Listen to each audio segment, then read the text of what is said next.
জামাতের পিআর পদ্ধতির দাবি ও এনসিপির প্রতীক জটিলতা নির্বাচনের প্রভাব ফেলবে না, জানালেন ইসি আনোয়ারুল।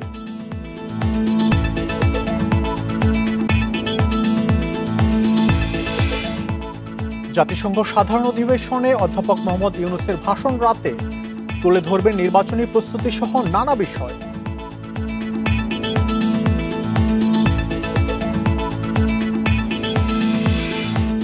পর্যটন নয়, পরিবেশ রক্ষায় সেন্ট মার্টিনে নিষেধাজ্ঞা, দাবি উপদেষ্টা। ক্ষতি পোষাতে উদ্যোগ নেই, দাবি ব্যবসায়ীদের।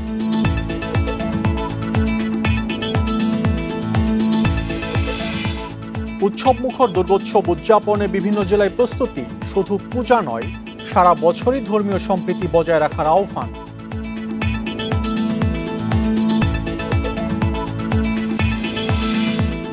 নেপালের শাসন পরিবর্তনের এখতিয়ার নেই অন্তর্বর্তী সরকারের, মন্তব্য সুশীলার। সাংবিধানিক প্রক্রিয়ায় সংস্কারে জোর।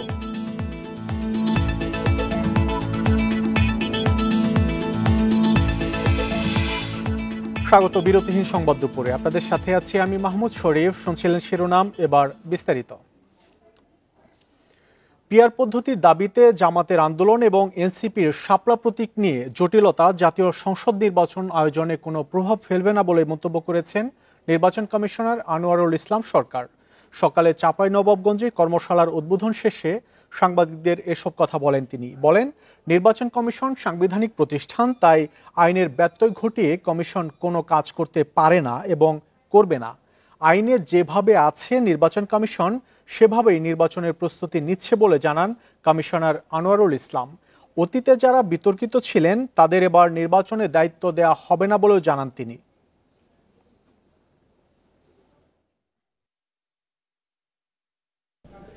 আইন যেভাবে আছে সেই অনুযায়ী নির্বাচন কমিশন তার নির্বাচনী কার্যক্রমের যে প্রস্তুতি সেটি নিচ্ছে এবং আমরা মনে করি যে ত্রয়োদশ জাতীয় নির্বাচন অনুষ্ঠানের জন্য নির্বাচন কমিশন সদা প্রস্তুত। এ নিয়ে আলোচনা করতে আমাদের সাথে যোগ দিচ্ছেন ঢাকা বিশ্ববিদ্যালয়ের রাষ্ট্রবিজ্ঞান বিভাগের অধ্যাপক কাজী মোহাম্মদ মাহবুবুর রহমান। জনাব মাহবুবুর রহমান, আপনাকে স্বাগত আমাদের এই আয়োজনে। আমরা শুরুতে যে বিষয়টি জানতে যাচ্ছি, দীর্ঘদিন যাবৎ নির্বাচন নিয়ে আলোচনা হচ্ছে।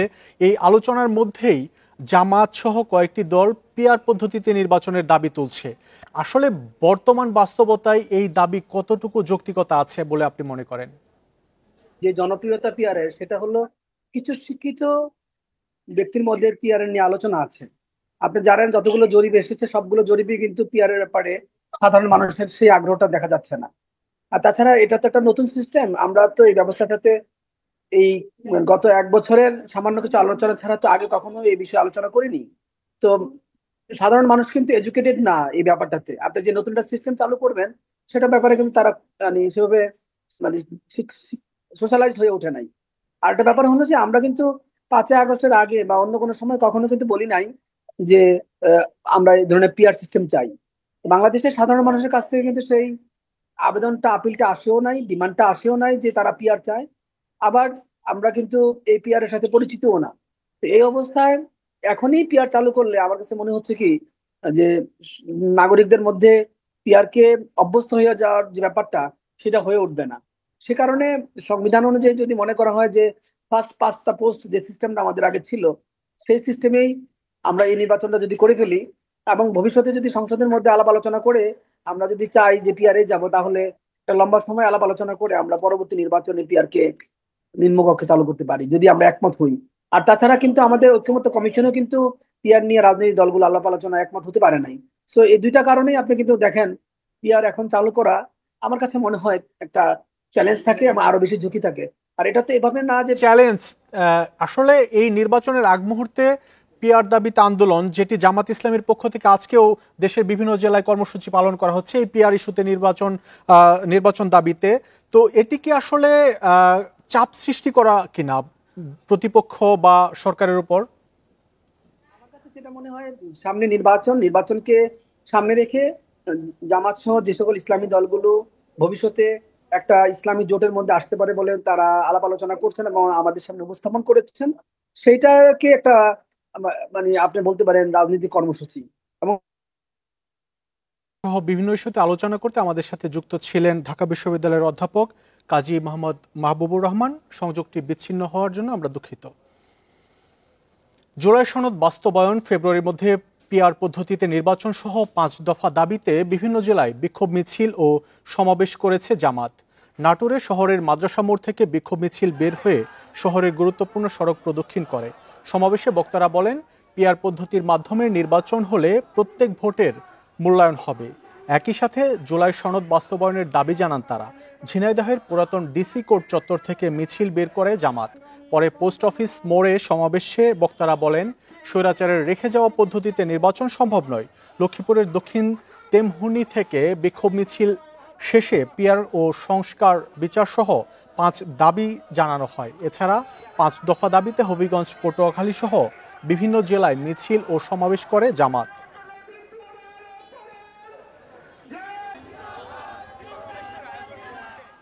জুলাই আন্দোলনের যোদ্ধা মাওলানা মামুনুর রশিদের সন্ধান দাবিতে মানববন্ধন করেছে নিখোঁজের পরিবার। সকালে রাজধানীর শাহবাগে জাতীয় জাদুঘরের সামনে মানববন্ধনে মামুনের স্ত্রী ও বাবাসহ পরিবারের সদস্যরা উপস্থিত ছিলেন। তারা দাবি করেন, মাদ্রাসার পরিচালক মামুনুর সাথে কারো ব্যবসায়িক বিরোধ ছিল না লেনদেন বিষয়ক কোনো বিবাদ। তাদের দাবি, জুলাই অভ্যুত্থানে অংশ নেওয়ার কারণে আওয়ামী লীগের স্থানীয় নেতাকর্মীদের বিরোধের জেরে মামুনকে গুম করা হয়েছে। নিখোঁজের অন্তত 2 দিন আগেই তাকে ফোন করে হুমকি দেওয়া হয়। মামুনের খোঁজ দিতে 24 ঘন্টার আলটিমেটাম দিয়েছে পরিবার। তাদের অভিযোগ, আইনশৃঙ্খলা বাহিনী মামুনকে খুঁজে বের করতে আন্তরিক নয়। জুলাই অভ্যুত্থানের যোদ্ধা ও তুরাগ থানা বৈষম্য বিরোধী ছাত্র আন্দোলনের সাবেক যুগ্ম আহ্বায়ক মাওলানা মামুনুর রশিদ 22 সেপ্টেম্বর ধৌর এলাকা থেকে নিখোঁজ হন। আজকে 5 দিন শেষ হয়ে যাইতেছে, আমি তার কোনো এমন একটা সন্ধান পাই না কোন প্রশাসনের পক্ষ থেকে। আজ তোরে ঢাকার শহর যে আমরা খবরে দেখি, টিভির মধ্যে দেখি, তুই খুন হয়ে গেলে তোরে তো ওই আমার আনার মতো শক্তি নাই রে বাবা রে। জাতিসংঘ সাধারণ অধিবেশনের রাতে বাংলায় ভাষণ দেবেন অধ্যাপক মোহাম্মদ ইউনূস। তুলে ধরবেন সরকারের অগ্রগতি ও নির্বাচন প্রস্তুতি সহ নানা বিষয়। বৃহস্পতিবার অধিবেশনে ডক্টর ইউনূসের সঙ্গে সাইডলাইনে বৈঠকে বাংলাদেশ থেকে কর্মী নেয়ার আগ্রহের কথা জানায় আলবেনিয়ার প্রেসিডেন্ট। এছাড়াও এক উচ্চ পর্যায়ের বৈঠকে ইউনূস বলেন, যুবশক্তিকে অন্তর্ভুক্ত না করে টেকসই উন্নয়ন সম্ভব নয়। জাতিসংঘ সাধারণ পরিষদের ৮০তম অধিবেশনে অংশ নিতে নিউ ইয়র্কে আছেন প্রধান উপদেষ্টা অধ্যাপক মোহাম্মদ ইউনূস। বৃহস্পতিবার কয়েকটি আলোচনায় অংশ নেওয়ার পাশাপাশি বিশ্ব নেতাদের সঙ্গে বৈঠক করেন। অধিবেশনের সাইডলাইনে এক উচ্চ পর্যায়ের বৈঠকে অধ্যাপক ইউনূস বলেন, গত বছর বাংলাদেশের যুবশক্তির সাহসিকতায় স্বৈরশাসনের অবসান হয়। গণতন্ত্র প্রতিষ্ঠায় গুরুত্বপূর্ণ ভূমিকা রাখে তরুণরাই প্রথম বৈষম্য, সংঘাত, জলবায়ু পরিবর্তন ও ডিজিটাল বিভাজনের শিকার হয়। টেকসই উন্নয়নে তাদের অন্তর্ভুক্তি জরুরি বলে মন্তব্য করেন তিনি। যুবকদের অন্তর্ভুক্তি ছাড়া টেকসই বৈশ্বিক অগ্রগতি সম্ভব নয়। প্রযুক্তি উদ্ভাবনের মাধ্যমে অন্তর্ভুক্তির বিশাল সম্ভাবনা রয়েছে, তবে এর সুফল যেন লোভের প্রাচীরে বন্ধ রাখা না হয়। কোনো দেশ একা যুবশক্তিকে ক্ষমতায়িত করতে পারে না। বাধা দূর করতে, ন্যায় নিশ্চিত করতে এবং তরুণ নেতৃত্বকে উৎসাহিত করতে বৈশ্বিক সহযোগিতা প্রয়োজন। নয়তো হতাশা অশান্তিতে রূপ নিতে পারে, যা দ্রুত ছড়িয়ে পড়বে। অধ্যাপক ইউনূসের সঙ্গে বৈঠকে বাংলাদেশ থেকে কর্মী নেয়ার আগ্রহের কথা জানান আলবেনিয়ার প্রেসিডেন্ট। এই উদ্যোগকে স্বাগত জানিয়ে ভিসা প্রক্রিয়া সহজ করার আহ্বান জানান অধ্যাপক ইউনূস। পরে ডাচ প্রধানমন্ত্রীর সঙ্গে বৈঠকে প্রধান উপদেষ্টা বাংলাদেশের গ্রামীণ হিমাগার, নদী ও বন্যা ব্যবস্থাপনা এবং সামুদ্রিক প্রযুক্তিতে সহযোগিতা চান। বস্ত্র খাতে পারস্পরিক সম্পর্ক বৃদ্ধির আগ্রহ প্রকাশ করেন। বৃহস্পতিবার রাতে জাতিসংঘ বাংলাদেশ স্থায়ী মিশনের আয়োজনে এক উচ্চ পর্যায়ের নৈশভোজের আয়োজন করা হয়। এতে অংশ নেন কূটনীতিক, জাতিসংঘ কর্মকর্তা সহ রাজনৈতিক দলের শীর্ষ নেতারা। এ সময় তারা শ্রম সংস্কার ও পোশাক শিল্পে টেকসই প্রবৃদ্ধির অঙ্গীকার করেন। নূরে জান্নাত, ইন্ডিপেন্ডেন্ট নিউজ। শেখ হাসিনাকে আশ্রয় দেয়ায় ভারতের তীব্র সমালোচনা করলেন প্রধান উপদেষ্টা অধ্যাপক মোহাম্মদ ইউনূস। জাতিসংঘ সাধারণ পরিষদের ৮০তম অধিবেশনের সাইডলাইনে দেয়া সাক্ষাৎকারে তিনি অভিযোগ বলেন ভারতের গণমাধ্যম বাংলাদেশ নিয়ে ভুয়া খবর প্রচার করায় পরিস্থিতি আরও জটিল হচ্ছে। প্রধান উপদেষ্টা বলেন ভারতীয় মিডিয়ায় প্রচার হয়েছে এরা তালেবান, এদের প্রশিক্ষণ দেয়া হয়েছে, তারা আমাকেও তালেবান বলেছে, দাড়ি নাকি বাড়িতে রেখে এসেছি বলেন রসিকতার সুরে। ভারত শেখ হাসিনার পতন মেনে নিতে পারেনি বলেই ঢাকা দিল্লির সম্পর্কে টানাপোড়েন চলছে বলে জানান প্রধান উপদেষ্টা। তিনি বলেছেন বাংলাদেশের শিক্ষার্থীরা যা করেছে তা ভারত পছন্দ করেনি, এ কারণে বর্তমানে ভারতের সঙ্গে সম্পর্কে উত্তেজনা দেখা দিয়েছে। এছাড়া অন্তর্বর্তী সরকার বাংলাদেশে 2026 সালের ফেব্রুয়ারির প্রথমার্ধে একটি অবাধ, সুষ্ঠু ও শান্তিপূর্ণ সাধারণ নির্বাচন নিশ্চিত করতে প্রস্তুতি নিচ্ছে বলে জানান প্রধান উপদেষ্টা। এ সময় সার্ক পুনরুজ্জীবিত করায় জোর দিয়ে মোহাম্মদ ইউনূস বলেন ভারতের রাজনৈতিক প্রতিরোধের কারণেই আঞ্চলিক সহযোগিতা বন্ধ হয়ে গেছে।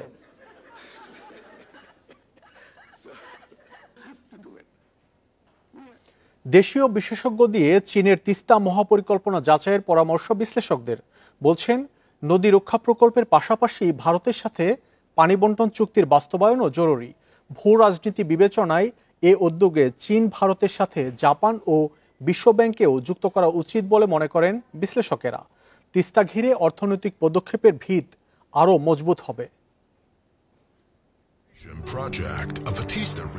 তিস্তা মহাপরিকল্পনা বাস্তবায়নে চীনের ওপরেই ভরসা বাংলাদেশের। প্রথম ধাপের জন্য এরই মধ্যে $55 কোটি ঋণ চেয়েছে সরকার। 1 দশক ধরে মাঠ পর্যালোচনা করেছেন চীনা বিশেষজ্ঞরা। আগস্টে ঢাকার আনুষ্ঠানিক প্রস্তাবের পর আবারও কারিগরি দল পাঠাতে চায় বেইজিং। দীর্ঘ সময় ধরে তিস্তার পানি বন্টন চুক্তি ঝুলিয়ে রেখেছে ভারত। বিশ্লেষকরা বলছেন দিল্লির আগ্রহ না থাকলেও তিস্তার পানি আদায়ের বিকল্প নেই। চীনা মহাপরিকল্পনার যাবতীয় তথ্য প্রকাশের পরামর্শ তাদের। চীনের সাথে যে আলোচনা করছে সরকার এবং সরকারি বিশেষজ্ঞরা, তারা এই 3টা পয়েন্ট দেখবেন। কিন্তু উজান থেকে যদি ভারত পানি না ছাড়ে তাহলে কিচ্ছু হবে। শুষ্ক মৌসুমে পানি, আর একদিকে হচ্ছে নদী ভাঙন ঠেকানো, বন্যা কমানো, এবং সেখানে এই প্রকল্পটা যদি ইকোনমিক্যালি এবং এনভায়রনমেন্টালি ফিজিবল হয় সরকার এটা নিতে পারে। কিন্তু আমি মনে করি আমাদের দেশের বিশেষজ্ঞ, আমাদের দেশের বিভিন্ন মিনিস্ট্রি, তাদের পরামর্শ নিয়ে আসলে এটা আগানো উচিত। চীন ভারত নতুন সম্পর্কের সমীকরণে তিস্তা নিয়ে সতর্ক পদক্ষেপের পরামর্শ বিশেষজ্ঞদের। তিস্তা প্রকল্পের জায়গাটি ভারতের স্পর্শকাতর চিকেন নেকের খুব কাছে, তাই এর ভূ রাজনৈতিক গুরুত্ব রয়েছে। সেই অপরিহার্যতাটা বিজ্ঞান ভিত্তিক স্বচ্ছতার মাধ্যমে মানুষের কাছে পরিষ্কার হতে হবে। আর যদি তা না হয় তাহলে ভারতের সাথে আমাদের বৈরী সম্পর্ক হবে। যদি বৈরী সম্পর্ক হয় তাহলে উজান থেকে যদি ভারত আমাদের ন্যায্য হিস্সা তিস্তার না দেয় তাহলে তো তিস্তা নদী ব্যবস্থাটা বেঁচে থাকবে না।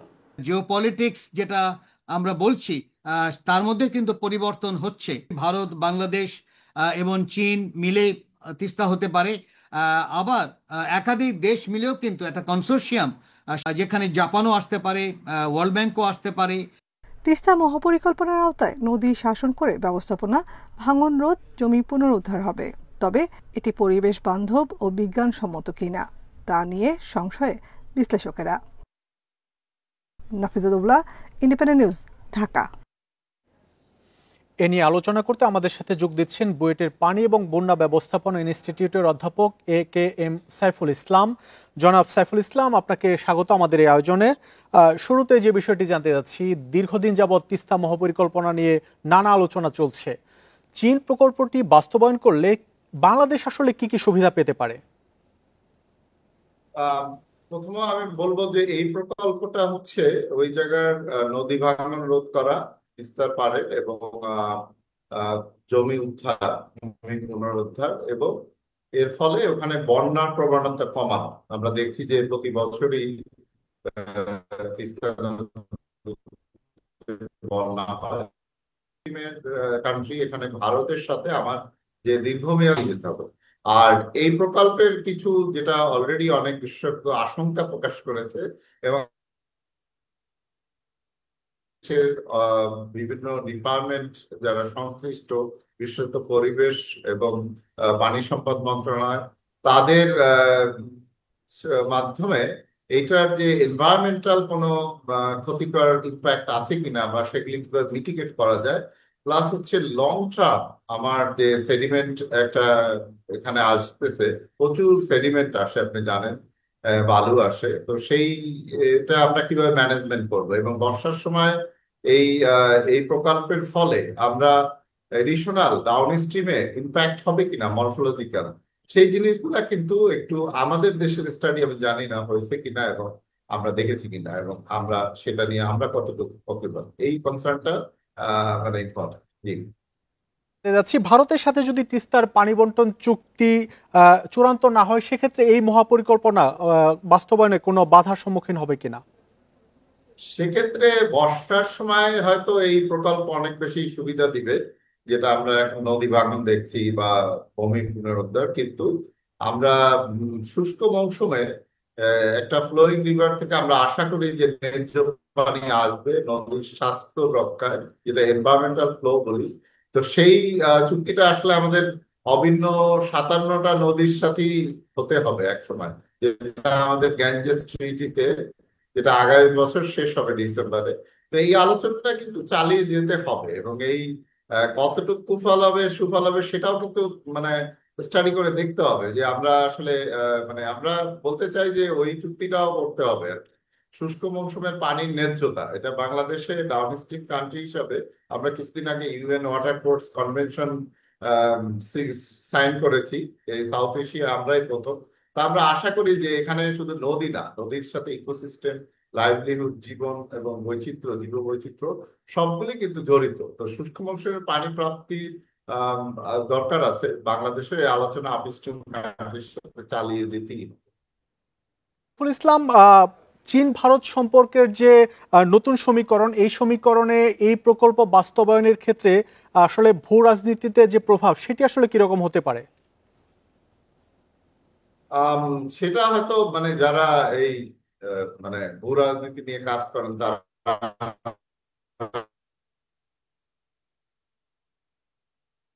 আমরা পানি সম্পদ মনে হয় যে নদীর একটা যে লাইফ সেটা খুবই ইম্পর্টেন্ট। যেমন অধিকাংশ ক্ষেত্রে বলা হয় 20 to 25% সবসময় নদীতে ফ্লো থাকতে হবে, দ্যাটস ভেরি ইম্পর্টেন্ট। এবং নদীর মানে তার জীবনকে, নদীর জন্যই পানি দরকার। সেই পানির সবচেয়ে ক্রাইসিস হয় শুষ্ক মৌসুম। সেটা যেভাবেই সরকার নেগোসিয়েট করে কোন দেশের সাথে কিভাবে করবে, আমি মনে করি সেটা পররাষ্ট্র মন্ত্রণালয় এবং সরকারের দায়িত্ব। কিন্তু আমরা চাচ্ছি যে এখানে আমাদের দেশে আমরা যেটা ফিল করি যে নদীর শুষ্ক মৌসুমের প্রাপ্তি প্লাস বন্যার সময় যেন বন্যায় আক্রান্ত না হয়, নদী যাতে না ভাঙে, এবং ল্যান্ড পুনরুদ্ধারের মাধ্যমে, মৌলিক ব্যবস্থাপনার মাধ্যমে আমরা যেন আমাদের আরো ডেভেলপমেন্ট করতে পারি। আমাদের আকাঙ্ক্ষা এটাই, এবং এগ্রিকালচারে যেন ইম্প্যাক্ট কম পাবে। জনাব সাইফুল ইসলাম, আমাদের সাথে যুক্ত হওয়ার জন্য আপনাকে অনেক ধন্যবাদ। তিস্তা মহাপরিকল্পনা নিয়ে আলোচনা করতে আমাদের সাথে যুক্ত ছিলেন বুয়েটের অধ্যাপক AKM সাইফুল ইসলাম। 1 নভেম্বর থেকে সেন্ট মার্টিন যেতে পারবেন পর্যটকরা, তবে ডিসেম্বর পর্যন্ত রাত্রি যাপন করা যাবে না। জানুয়ারি ও ফেব্রুয়ারিতে রাতে থাকার অনুমতি দেওয়া হবে। তবে দীর্ঘদিন বন্ধ থাকায় সেন্ট মার্টিন কেন্দ্রিক অর্থনীতির মুখ থুবড়ে পড়েছে।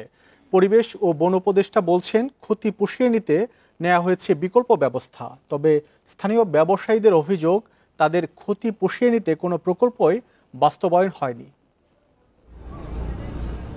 5 আগস্ট পট পরিবর্তনের আগে থেকেই রাজনৈতিক আলোচনার কেন্দ্র ছিল সেন্ট মার্টিন ইস্যু। চলতি বছরের ফেব্রুয়ারিতে দেশের প্রবাল সমৃদ্ধ দ্বীপ সেন্ট মার্টিনে পর্যটকদের যাতায়াতে 9 মাসের নিষেধাজ্ঞা দেয় অন্তর্বর্তী সরকার। তবে 1 নভেম্বর থেকে সীমিত আকারে পর্যটকরা সেন্ট মার্টিনে যেতে পারবেন বলে জানায় পর্যটন মন্ত্রণালয়। কিন্তু ডিসেম্বর পর্যন্ত রাত্রি যাপন করা যাবে না। আগে স্থানীয় পর্যটকদেরকে নিয়ে চিন্তা করতে হবে যে আমরা নিজেরা যারা আমাদের পারিবারিক উদ্দেশ্যে যে ভ্রমণগুলো করি সেগুলো নিরাপদ, সাশ্রয়ী এবং আনন্দময় করার প্রচেষ্টায় আমার ব্যক্তিগতভাবে সেটা আমার লক্ষ্য, যে আমাদের নিজস্ব পর্যটকদের জন্য আমরা আরো কি ভালো ব্যবস্থা নিতে পারি। সেন্ট মার্টিনে ভ্রমণ নিয়ন্ত্রণে আনার পর থেকেই নেতিবাচক প্রভাব পড়েছে সেখানকার অর্থনীতিতে। ক্ষতি পুষিয়ে নিতে সেন্ট মার্টিনের পর্যটন ব্যবসায়ীদের জন্য আলাদা প্রকল্প হাতে নেওয়া হয়েছে বলে জানান পরিবেশ উপদেষ্টা। তাদের কিন্তু বেসিক জীবন চালনে প্রভাব নেতিবাচক খুব পড়ছে এরকম না, তবে বাড়তি টাকার যে প্রভাবটা পড়ছে সেইটা নিরূপণের জন্য এবং বিকল্প কর্মসংস্থানের জন্য আমরা প্রকল্প হাতে নিয়েছি এবং প্রকল্প অনুমোদিত হয়ে গেছে। এদিকে স্থানীয় ব্যবসায়ীদের অভিযোগ, এখন পর্যন্ত তেমন কোনো উদ্যোগ নেওয়া হয়নি। পর্যটন নিষিদ্ধ করে বড় ক্ষতির মুখে ঠেলে দেওয়া হয়েছে বলে দাবি তাদের।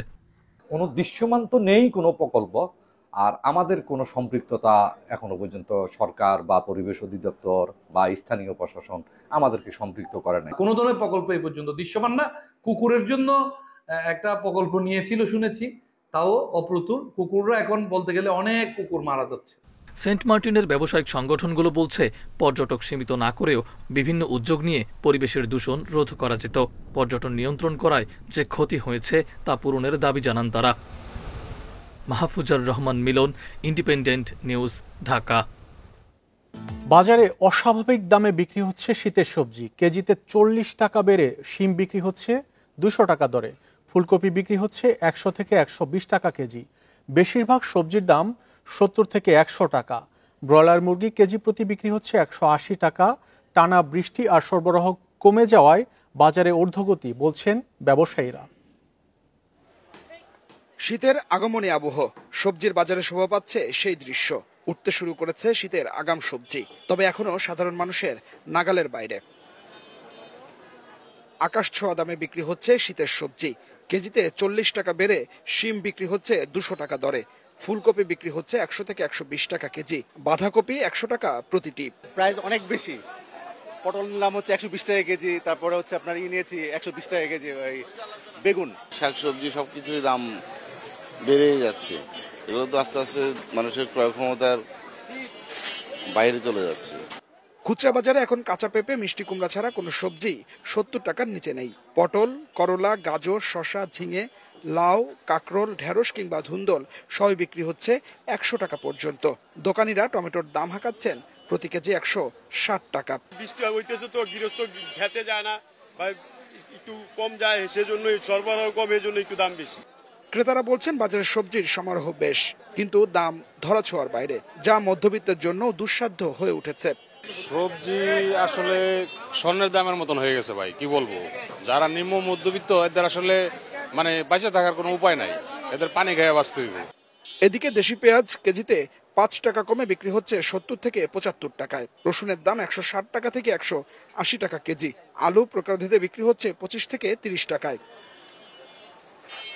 সবজির পাশাপাশি মুরগির বাজারেও চড়া দাম। ব্রয়লার মুরগি কেজি প্রতি বিক্রি হচ্ছে 180 টাকা, আর সোনালী মুরগি 270 থেকে 290 টাকায়। রুই, পাঙাশ, কই কিংবা শিং মাছ এখনো নাগালের মধ্যে, তবে হিমশিম ইলিশের দামে। ইলিশ মাছ 150, 150, 200 এরকম করে বাড়ছে। বিভিন্ন মাছ বিভিন্ন দাম। খুব আগুন অবস্থা, দাম খুব বাড়তি আছে এখন। আগের সপ্তাহের দামে ডিম বিক্রি হচ্ছে প্রতি ডজন 135 টাকা। স্থিতিশীল আছে চালের বাজার। গরু এবং খাসির মাংস বাজারে বিক্রি হচ্ছে আগের দামে। Adilur Rahman, independent news, Dhaka. সরবরাহ কম থাকার অজুহাতে বিভিন্ন জেলার বাজারেও কয়েক সপ্তাহ ধরে অস্বাভাবিক দামে বিক্রি হচ্ছে বিভিন্ন সবজি। চড়া মাছের বাজারও।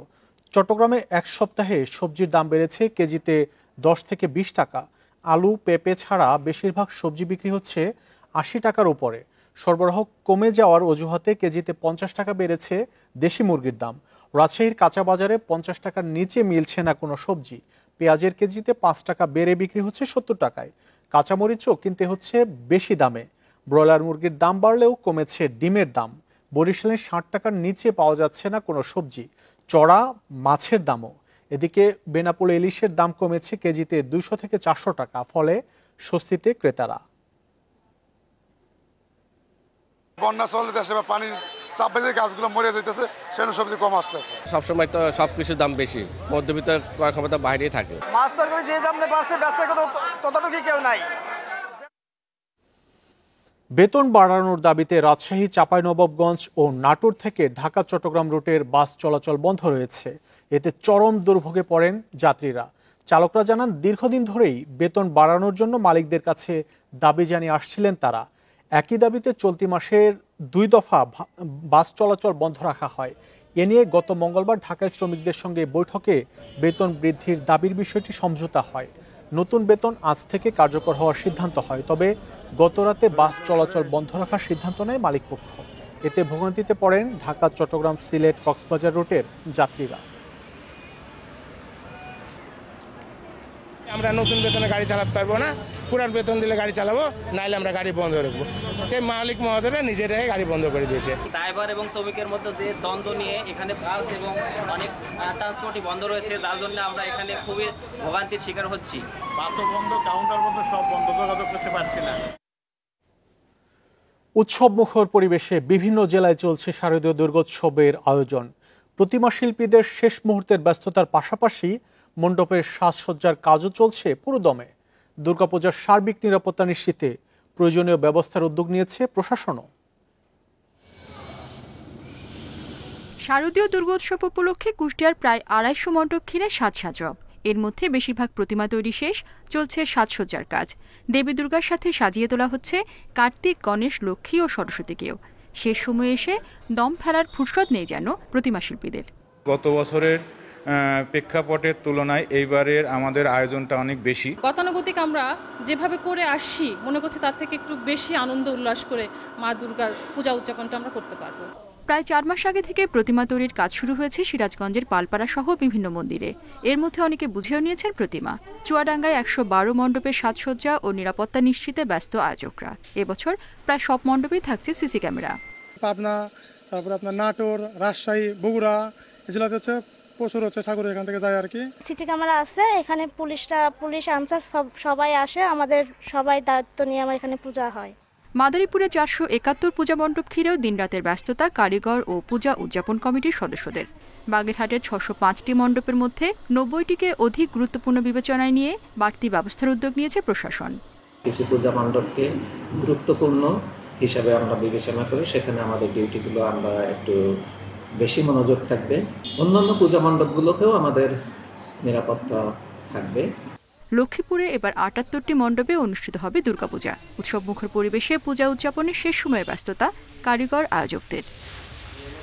রেশমি নন্দী, ইন্ডিপেন্ডেন্ট নিউজ। শুধু দুর্গাপূজা নয়, বছর জুড়ে ধর্মীয় সম্প্রীতি বজায় রাখার আহ্বান জানিয়েছে ঢাকা মহানগর সার্বজনীন ও বাংলাদেশ পূজা উদযাপন পরিষদ। সকালে ঢাকেশ্বরী জাতীয় মন্দিরে সংবাদ সম্মেলনে বক্তারা বলেন, দুর্গাপূজার প্রস্তুতির মধ্যেই ১৩ জেলায় প্রতিমা ভাঙচুরের ঘটনা ঘটেছে। তবে পরিস্থিতি নিয়ন্ত্রণে আইনশৃঙ্খলা বাহিনী তাৎক্ষণিক ব্যবস্থা নিয়েছে। ভবিষ্যতেও তাদের কার্যকর পদক্ষেপের দাবি জানান তারা। বলেন, অসাম্প্রদায়িক চেতনার বিকাশ ঘটাতে হবে। শারদীয় দুর্গাপূজা নিয়ে স্বরাষ্ট্র উপদেষ্টা ও ধর্মীয় উপদেষ্টা পৃথক বৈঠকে প্রতিকূল পরিস্থিতি মোকাবেলায় পদক্ষেপ নেওয়ার আশ্বাস দিয়েছেন বলেও জানান পূজা উদযাপন পরিষদের নেতারা। এ সময় সারা দেশে প্রতিমা বিসর্জন সন্ধ্যার মধ্যে শেষ করার নির্দেশ দেওয়া হয়। এছাড়া অষ্টমী থেকে দশমী ৩ দিন ছুটিসহ সংখ্যালঘুদের স্বার্থ রক্ষায় ৮ দফা দাবি তুলে ধরে পরিষদ।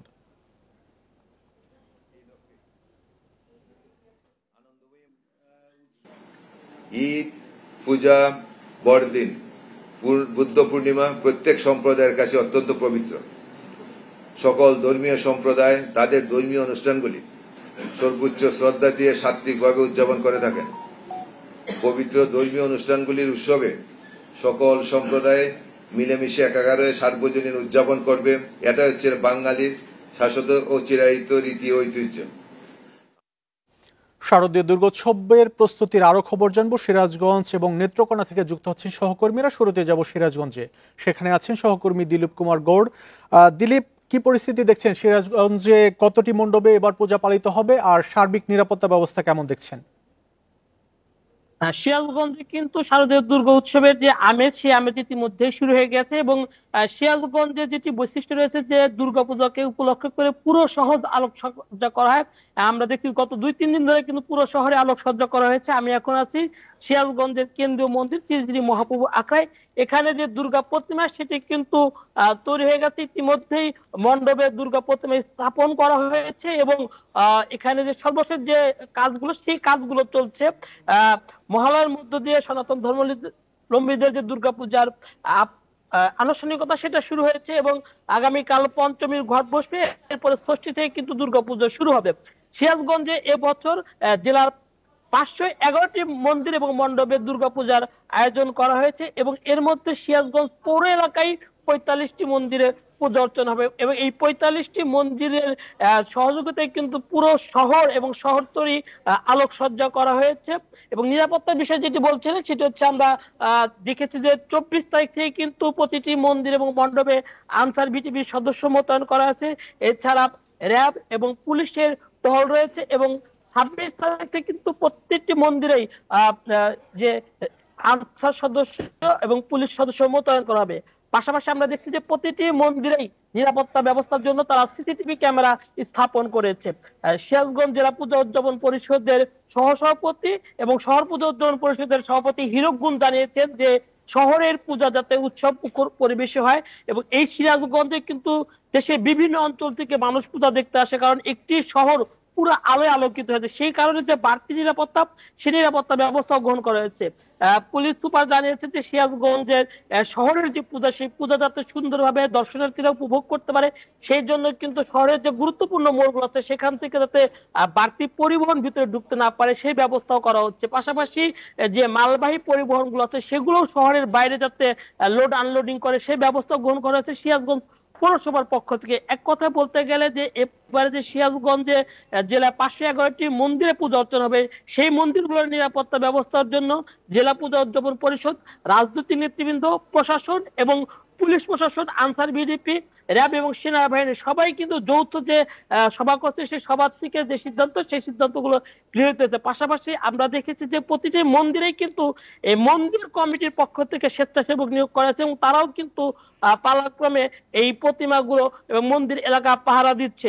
এক কথায় বলতে গেলে যে দুর্গাপূজার আনুষ্ঠানিকতা শুরু হওয়ার 2 দিন বাকি থাকলেও সিরাজগঞ্জ শহরে কিন্তু এখন উৎসব মুখর পরিবেশ বিরাজ করছে এবং সকল ধর্মের মানুষই কিন্তু এই আলোকসজ্জা উপভোগ করার জন্য গভীর রাত পর্যন্ত শহরে। দিলীপ, আপনি আমাদের সাথে থাকুন, আমরা এবার নেত্রকোনাতে যাব। সেখানে আছেন সহকর্মী লাভলু পাল। লাভলু, নেত্রকোনায় কি পরিস্থিতি দেখছেন? উৎসবের আমেজ কেমন আর পূজা ঘিরে প্রস্তুতি কেমন দেখছেন?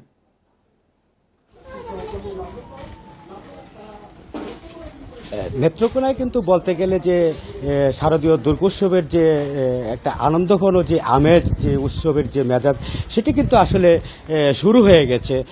নেত্রকোনা জেলায় এবছর কিন্তু 517টি পূজা মণ্ডপে, যেটি পারিবারিক এবং সার্বজনীন মিলিয়ে সেই মন্দিরগুলো এবং মণ্ডপগুলোতে কিন্তু এখন শেষ মুহূর্তের যে প্রস্তুতি, আলোকসজ্জার কাজ চলছে। বেশিরভাগ মন্দিরে কিন্তু প্রতিমার রং করার কাজও, রং চড়ে গেছে এরই মাঝে। আমি এখন আছি নেত্রকোনা শহরের নিউ টাউন এলাকার পূর্বাচল শারদীয় গোষ্ঠী যে আয়োজিত যে মণ্ডপ, সেই মণ্ডপে দেখতে পাচ্ছেন যে এখানে কিন্তু যে দুর্গা প্রতিমার কিন্তু রং কিন্তু আসলে করা শেষ হয়ে গেছে। এখন চলছে আলোকসজ্জার কাজ এবং মণ্ডপের যে কিছু সজ্জা বাকি আছে সেগুলো কাজ চলছে। আমি এই মণ্ডপের যে যিনি সভাপতি বাবলু তালুকদার, তার সাথে কিন্তু আমি কথা বলেছি। তারা কিন্তু সেই আয়োজন সম্পন্নের কথাই বলছেন যে একেবারেই শেষ পর্যায়ে নিয়ে এসেছে। আমি প্রশাসনের যে জেলা প্রশাসক রয়েছে তার সাথে কথা বলেছি। তারা কিন্তু যে এরই মাঝে কিন্তু যে পূজার যে আয়োজক যারা রয়েছে, ধর্মীয় নেতৃবৃন্দ রয়েছে, রাজনৈতিক নেতৃবৃন্দ রয়েছে, সকলের সাথে কিন্তু আনন্দঘন পরিবেশে যাতে পূজা অনুষ্ঠান সম্পন্ন করতে পারেন সেই লক্ষ্যে কিন্তু তারা এরই মাঝে সভা বৈঠক করেছেন দফায় দফায় এবং মণ্ডপগুলোতে কিন্তু তারা পরিদর্শন করছেন।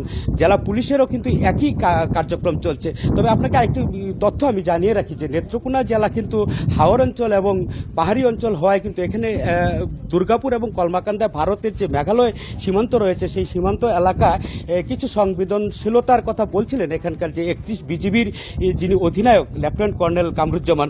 তার সাথে কিন্তু আমি যখন কথা বলি তিনি কিন্তু বলছিলেন যে নেত্রকোনায় এই সীমান্ত এলাকার যে 8 কিলোমিটার যে রয়েছে তার ভেতরে কিন্তু 39টি পূজা মণ্ডপ রয়েছে। সেই পূজা মণ্ডপগুলোকে নির্বিঘ্নে এবং শান্তিপূর্ণভাবে আনন্দঘন পরিবেশে যাতে সেই পূজা সম্পন্ন করতে পারে এরই মাঝে কিন্তু তারা অতিরিক্ত 11 প্লাটুন কিন্তু বিজিবি মোতায়েন করেছে। প্রতিটা প্লাটুনে কিন্তু 20 জন করে সদস্য রয়েছেন। তারা বলছিলেন যে এখানে অন্যান্য আইন শৃঙ্খলা বাহিনীর সাথে সমন্বয় করে কিন্তু তারা এই কাজটি করছেন। আমরা অন্যান্য যে পূজা উদযাপন পরিষদ সহ অন্যান্য যে ধর্মীয় নেতৃবৃন্দ রয়েছেন তাদের সাথে যখন কথা বলি তারাও কিন্তু একটি প্রত্যাশার কথাই কিন্তু কিন্তু তারা বলছিলেন যে তারা প্রশাসনের সাথে বারবার বৈঠক করছেন, আইনশৃঙ্খলা বাহিনীর সাথে বৈঠক করছেন, সকলের সাথে কিন্তু তারা একটা প্রত্যাশা, রাজনৈতিক যে দলগুলো রয়েছে সেগুলোর সাথেও কিন্তু তাদের বৈঠক হয়েছে এবং সবারই কিন্তু একটা প্রত্যাশা যে নেত্রকোনায় যে চিরায়িত যে সাম্প্রদায়িক সম্প্রীতির মধ্য দিয়ে যে সার্বজনীন যে দুর্গোৎসব আনন্দঘন পরিবেশে অনুষ্ঠিত হয়, উৎসবমুখর পরিবেশের মধ্যে দিয়ে শান্তিপূর্ণভাবে দুর্গোৎসব পালিত হবে। আমাদের সহকর্মীরা জানাচ্ছিলেন সিরাজগঞ্জ এবং নেত্রকোনা থেকে। দুর্গোৎসবকে কেন্দ্র করে বরিশাল মহানগরীতে কঠোর নিরাপত্তার ব্যবস্থা নিয়েছে আইনশৃঙ্খলা বাহিনী। পুলিশের পাশাপাশি আইনশৃঙ্খলা নিয়ন্ত্রণে মাঠে রয়েছে র্যাবও। সুষ্ঠু ও শান্তিপূর্ণভাবে দুর্গাপূজা অনুষ্ঠানে বিভিন্ন পূজামণ্ডপ পরিদর্শন করেছেন র্যাবের ঊর্ধ্বতন কর্মকর্তারা। এ সময় সংবাদ সম্মেলনে র্যাব ৮-এর অধিনায়ক লেফটেন্যান্ট কর্নেল নিস্তার আহমেদ জানান, সবাই যেন নিরাপদে উৎসবমুখর পরিবেশে পূজার উদযাপন করতে পারে সেজন্য সব ব্যবস্থা নেওয়া হয়েছে। পূজা উপলক্ষে বরিশালে র্যাবের ৩ স্তরের নিরাপত্তা ব্যবস্থা জোরদার করা হয়েছে।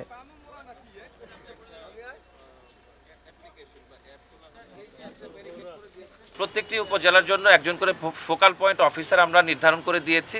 বর্তমানে এই ফোকাল পয়েন্ট অফিসাররা তারা তাদের নিয়ন্ত্রণাধীন টহল নিয়ে তাদের দায়িত্বপ্রাপ্ত উপজেলার যে মণ্ডপগুলো আছে এই মণ্ডপগুলোতে তারা পরিদর্শন করছে। তো আমরা 3টি স্তরে এই পুজোর নিরাপত্তা আমরা নিশ্চিত করছি।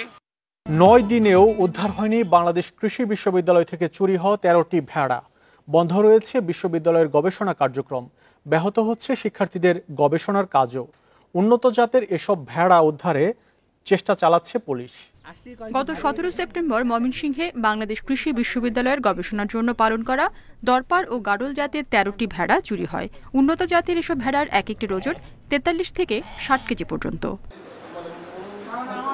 ভেড়া চুরি হওয়ায় বন্ধ গবেষণা কার্যক্রম। অন্যদিকে বিঘ্নিত হচ্ছে বিশ্ববিদ্যালয়ের স্নাতক, স্নাতকোত্তর ও পিএইচডি পর্যায়ে শিক্ষার্থীদের গবেষণাও। এই র্যামগুলোর কোয়ালিটি বলেন বা গ্রোথ রেট বলেন, তারপর হচ্ছে যে বডি সাইজ, সবকিছু খুবই সুন্দর ছিল এবং আমরা এগুলোকে একদম এগুলো আবার ন্যাচারালি আমরা কিন্তু ডেভেলপ করছি। ভেড়া চুরির জন্য নিরাপত্তা কর্মীদের অবহেলাকে দায়ী করা হচ্ছে। এই ঘটনা বিশ্ববিদ্যালয়ের গবেষণা প্রকল্পের জন্য অপূরণীয় ক্ষতি বলছেন সংশ্লিষ্টরা। গবেষণা প্রকল্প আছে, সেটার কাজ চলছিল, কাজেই এটা অপূরণীয় ক্ষতি। নতুন একটা অ্যানিমাল আনলেও তো আবার সেই গবেষণার কাজগুলো প্রথম থেকে শুরু করতে হবে। গবেষণায় ব্যবহৃত ভেড়া উদ্ধারে কাজ চলছে বলে জানিয়েছে পুলিশ। নিজস্ব কোনো সংশ্লিষ্টতা আছে কিনা বা সেখানে ভেড়াগুলো তো তার পরিচিত ব্যক্তি ছাড়া ওখান থেকে নড়ে না, এই তথ্যটা আমরা পেয়েছি, যার কারণে ওই ট্র্যাকটা আমরা মাথায় রেখে আগাচ্ছি।